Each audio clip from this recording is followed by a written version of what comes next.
Now, just to wrap up, this reuse and recycling session will move into a panel discussion. Are we ready for recycling? The journey of incorporating recycled content. Please join me in welcoming Adam Gardiner, and our panelists Ross, Catherine, Natalie, and Charlotte to the stage. Thank you.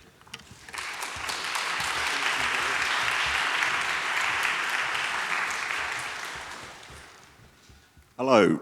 Right, we're one session away from a drink, but I think this is an interesting one, so I'm glad you're still all in the room. To introduce myself and Textile Exchange, I lead up our recycled engagement team. Textile Exchange are an NGO that look to connect brands with Tier 4 production systems.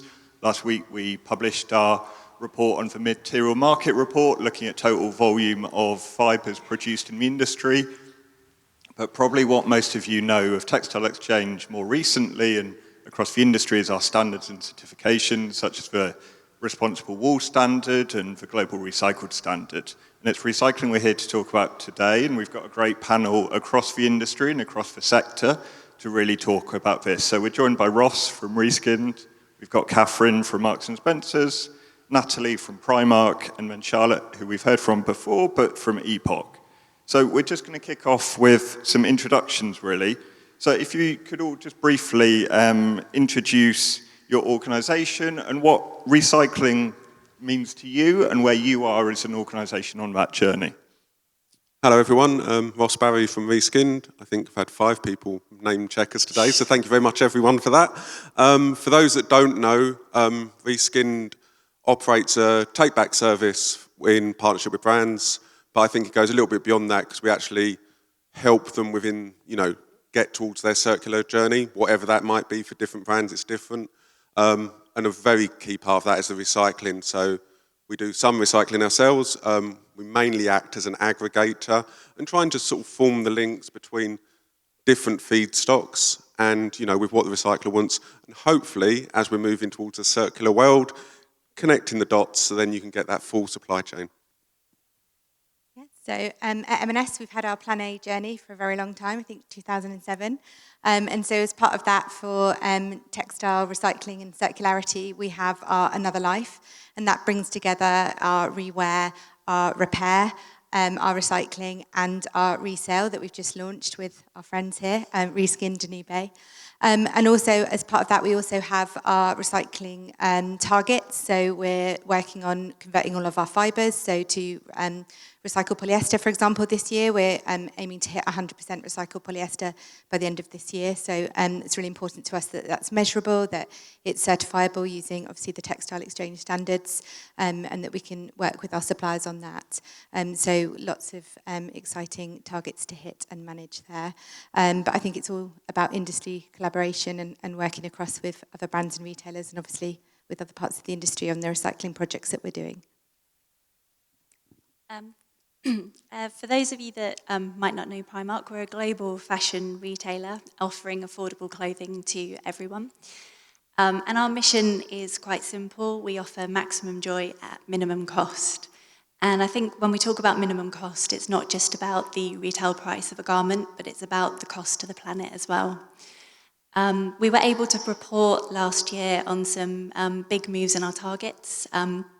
We introduced our Designing for Circularity, so 3% of our clothing were designed with circularity in mind last year.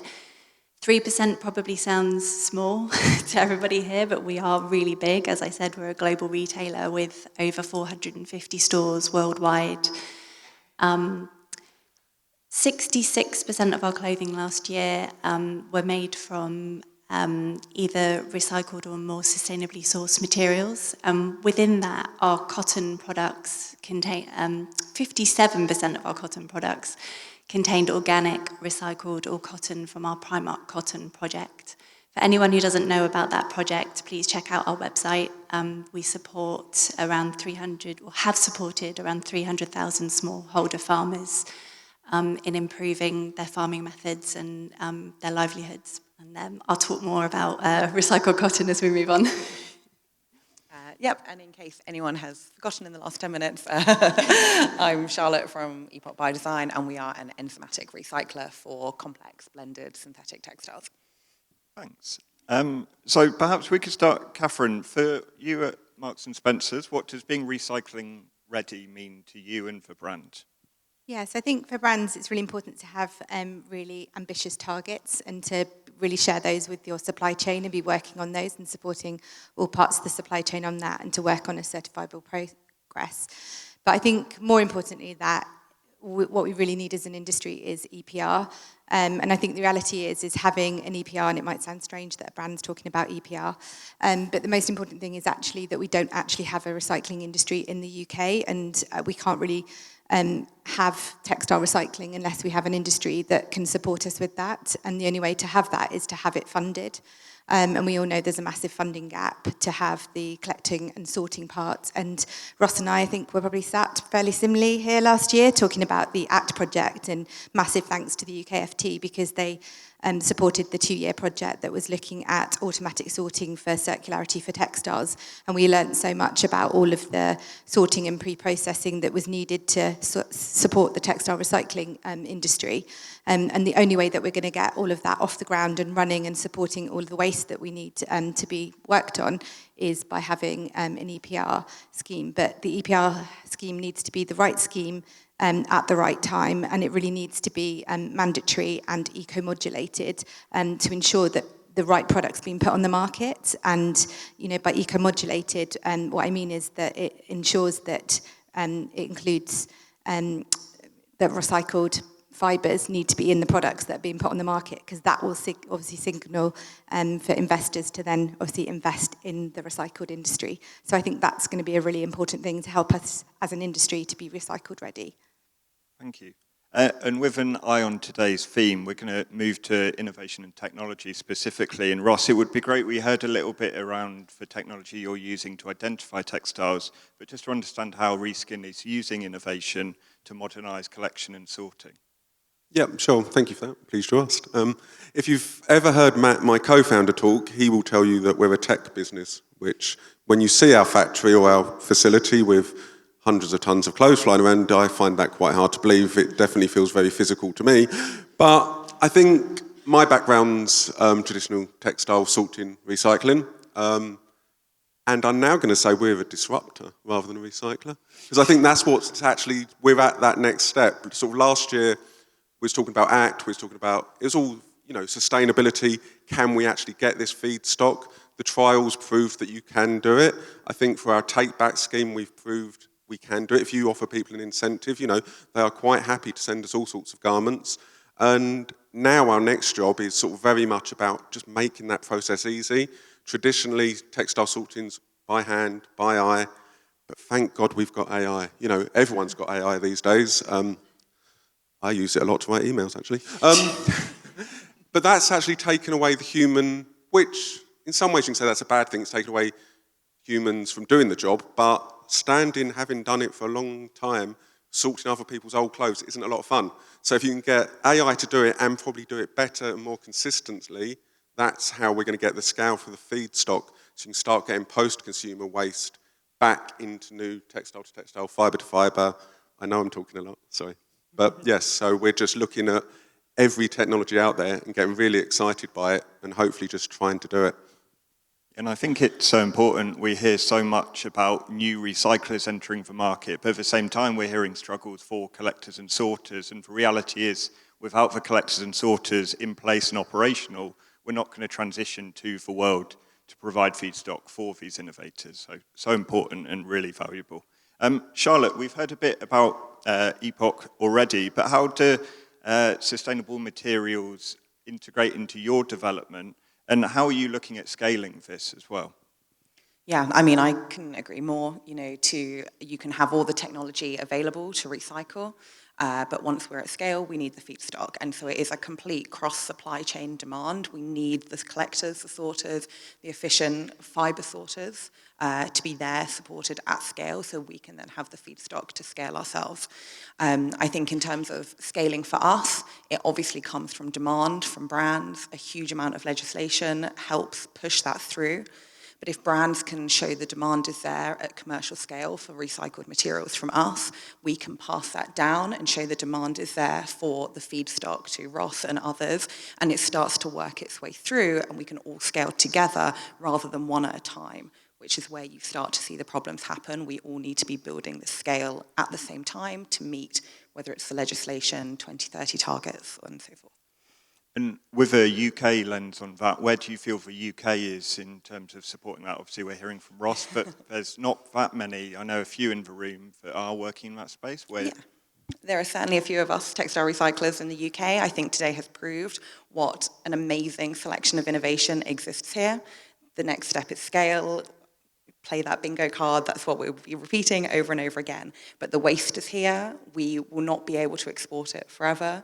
We also won't have the collectors and sorters forever without the support. We have the technology to use it as a resource, to valorize it, as was mentioned earlier as well. This is where it comes in to kind of all banding together and scaling it up so that we can take this material that's already sat in the UK and turn it back into the materials that can be over and over again. Thank you.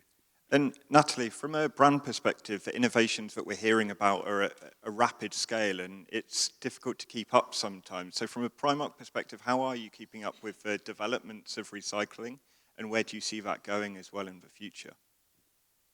So I think as a brand, we've got to have teams that are out there talking to all of our partners all of the time about the potential next steps that we can take. It's also really important that we're attending events like this and getting together and talking about all of these issues. There's clearly not one solution. There's not a magic solution to all of the industry challenges that we're facing.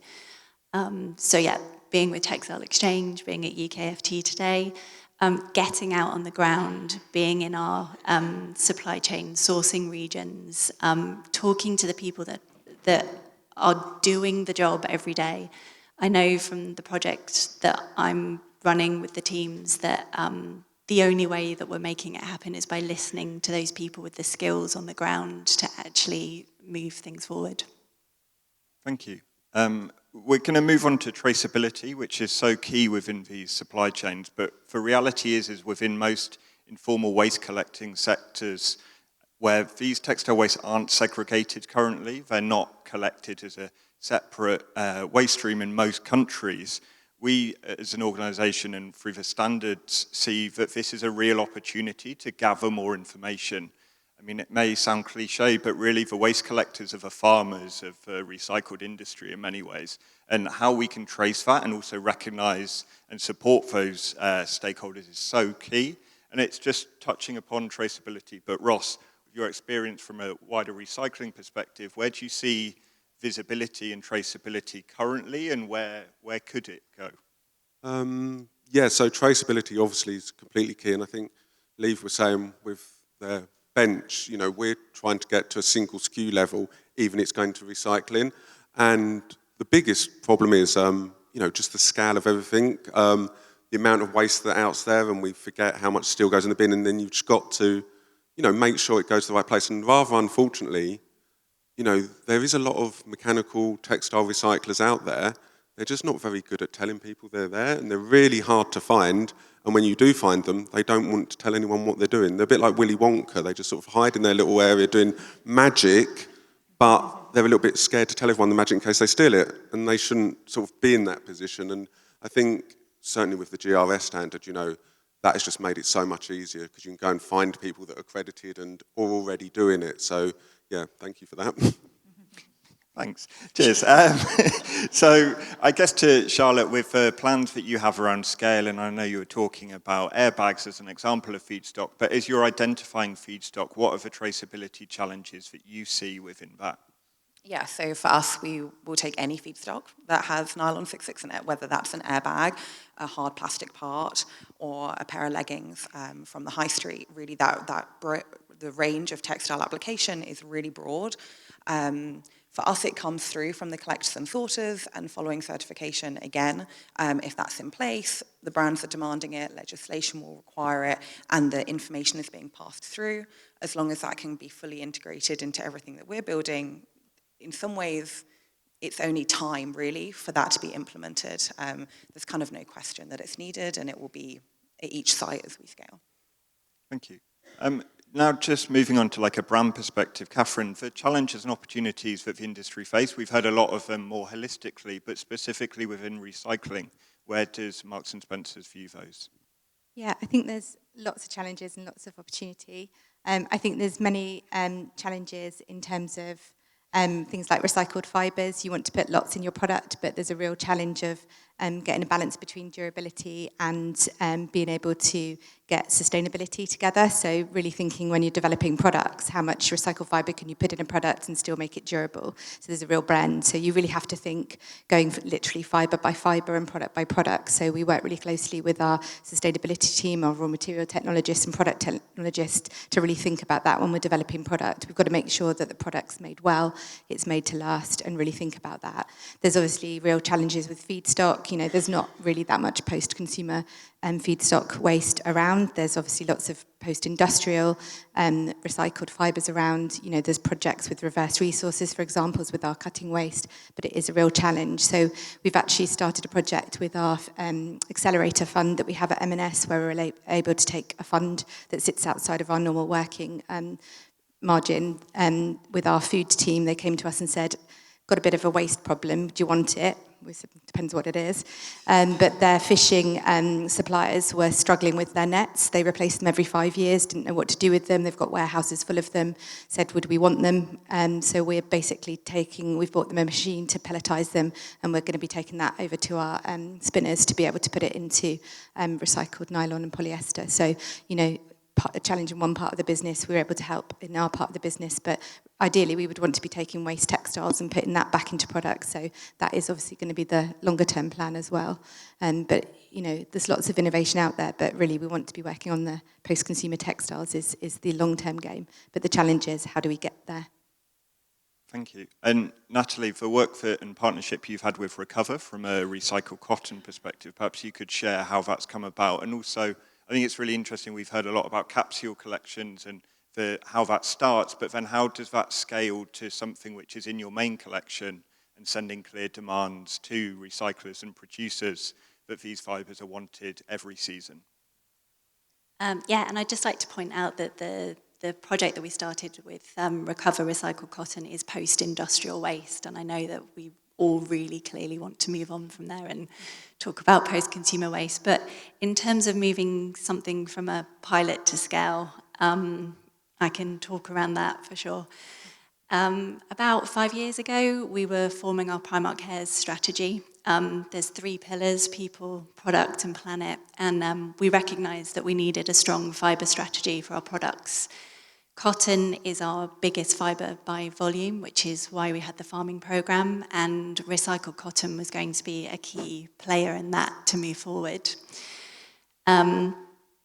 We met with Recover, and I think there was a lot of synergies there. They were a long-standing Spanish business, we were a long-standing business, and we both had reasons to move forward and grow.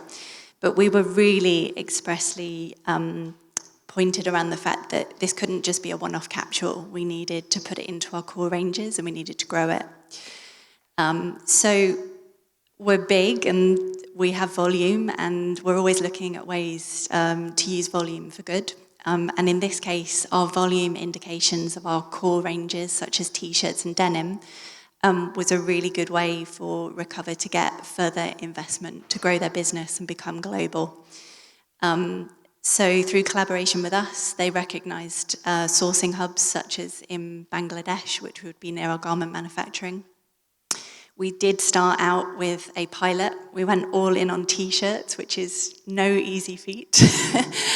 I think a lot of people go in for denim, which we absolutely have done, but we were straight in there with the ring spun yarn, trying to figure out how to put it into our core t-shirt ranges.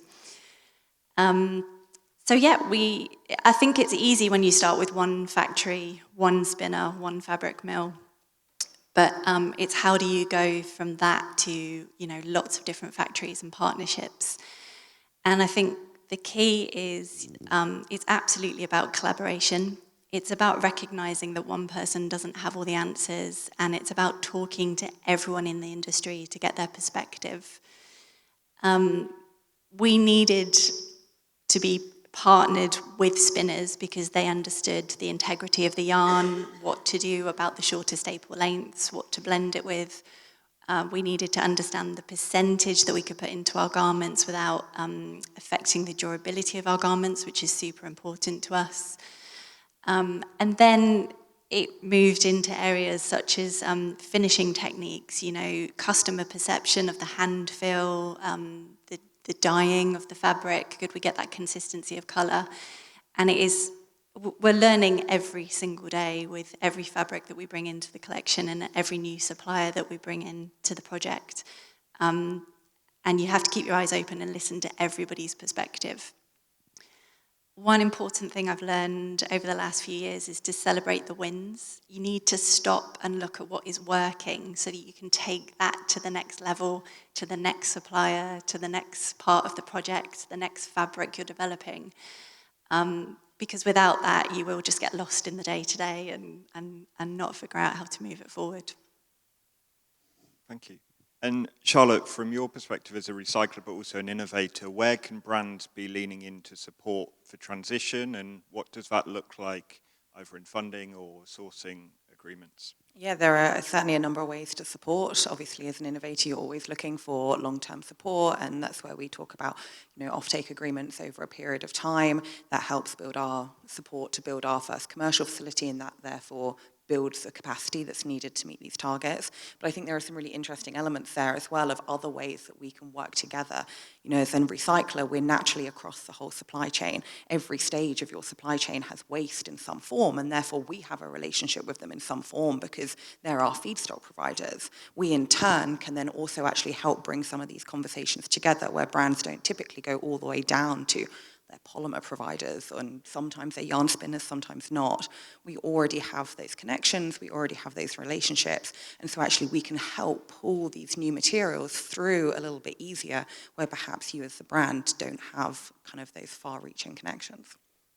Thank you very much. And we heard from Ross and from Catherine about what last year looked like and where you are now. It may be great to wrap up with a perspective of, say, in 5 years' time, where would you like to be sat on this stage thinking we've achieved this, and what does that look like for the UK textile industry, but also the recycling industry? And that's for all, but Ross, why don't you start? I'll go first. I think last year I was sitting a little bit more to the left, and I have to say I prefer this one, so here in 5 years, if I may. If Adam invites me back in 5 years, probably not the way we're going. So where are we? Yeah, I think we saw Callio and, you know, the advances in sorting technology. If anyone gets the opportunity, Peter's here from the TRI group, go and see their sorting facilities. People say there's not a lot of post-consumer waste. There is. It's just not getting funneled to textile at the moment, but that's what's going to happen. And we're setting up our little hyperspectral camera system. We've got AI in there, we've got RFID, we've got all sorts going on, and I'm hoping that we'll be able to, within 5 years, pretty much sort it all automatically. And, you know, I think from the ACT programme to where we are now, anyone that was in Brussels last year, you know, just the amount of companies that are getting involved in this is staggering, and it's great, but that's not been there for the last 20 or 30 years. So I just hope, you know, this projection keeps at the rate it's going, because that's how we're going to get to the scalability and change that we need.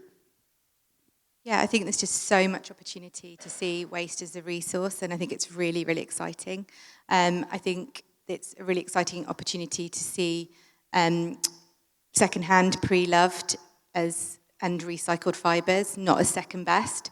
And, you know, let's be honest, we'll be seeing that as, you know, as an industry, we can all collaborate together and hopefully see that as, you know, being seen as good as new.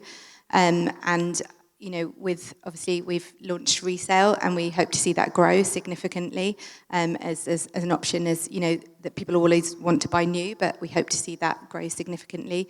And from a textile recycling point of view, we obviously, as part of ACT project, we were working with Circulate and the rest of the gang, and we really hope to see that all of the automating sorting plants hopefully will be in the UK and will be significantly moving along. And let's hope we see the mechanical and chemical sorting plants that we've heard about today all scaling significantly and working with us brands, because it really is about collaboration across the industry. So yeah, I hope we're back here in 5 years talking about our collaborations. It'll be really exciting.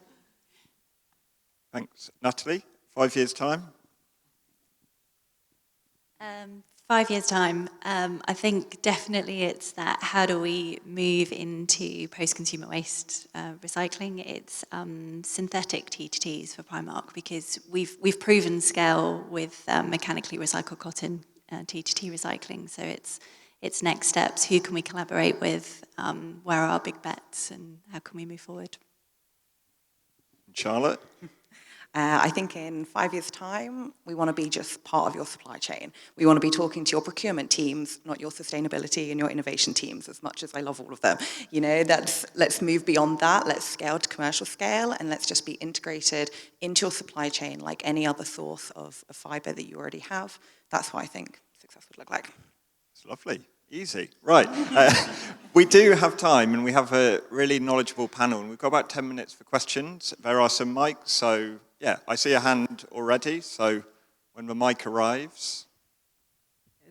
Thank you so much. This panel, in fact, this whole day has just been so incredible, valuable, inspiring, motivating. There were a couple of things that I wanted to pick up on. Well, kind of, they're both related, but different points were made by different panelists. So I'm going to ask both questions at the same time because they are related, but they're directed to different panelists. So I'll start with you, Charlotte. You said that we can't export textiles forever. I'm curious to know why you think we can't. Is it because you are seeing a risk with the current model? Or, yeah, I'm curious to know why.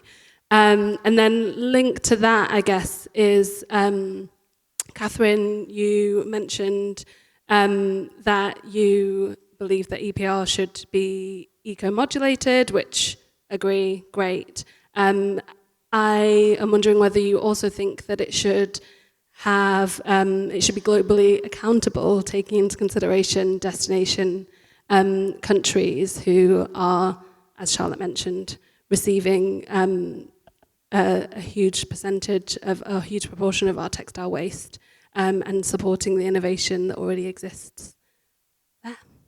Yeah, I'll jump in first. I really meant that it's uncertain. We don't know where legislation is going. We're seeing different directions from different countries. We don't know what will be in 10 years' time, 5 years' time. So I think we have to build scale here to be able to deal with our own waste, to be able to have value in that. For the technology we're building, this is very much talking about non-rewearables, where we've already been through every stage of that hierarchy. So no, certainly no insider information or crystal ball, but I just was kind of alluding to the fact that there are many changing elements globally across supply chains, and waste will be no different, and we don't know what the future looks like in terms of export rules.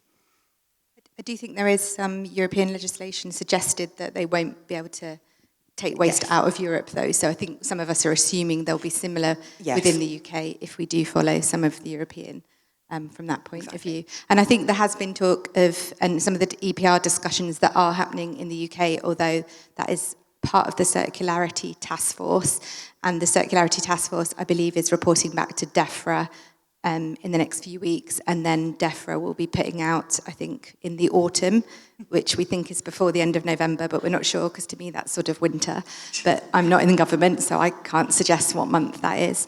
But I believe that that's supposed to be coming out of what their proposals are for the whole of the Circularity Task Force that covers batteries and electrics and everything else.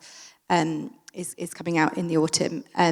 So with EPR, I think there's been a lot of discussions about whether that should cover where we've exported for many, many years, and whether we should have impact on those countries in here. So there's been lots of open discussions about all of that, and I think all of that should be in the pot for discussions. And I know there's some great work with UKFT, the British Fashion Council, the British Retail Consortium, and WEFT, if they're here, doing a lot of work on looking at what that should look like. And I think a lot of brands and retailers will have an opportunity to also feed in to support that, and obviously all the other parts of the industry. So I think there's some really great work going on to shape what that should look like, because it's important that all parts of the industry feed in and that it works for all parts of the industry. But most importantly, it funds the challenges that we've got at the moment. Okay, thank you very much. We've got time for one more question, if we have any. I see a hand, so I'm going to go with it. Thank you. Thank you for a fabulous last panel. I think you had the tough act of being the final panel, but you've kept us all engaged, so thank you for that. Adam started this today with a slide that said more than 50% of textiles that end in landfill in the UK come from interiors.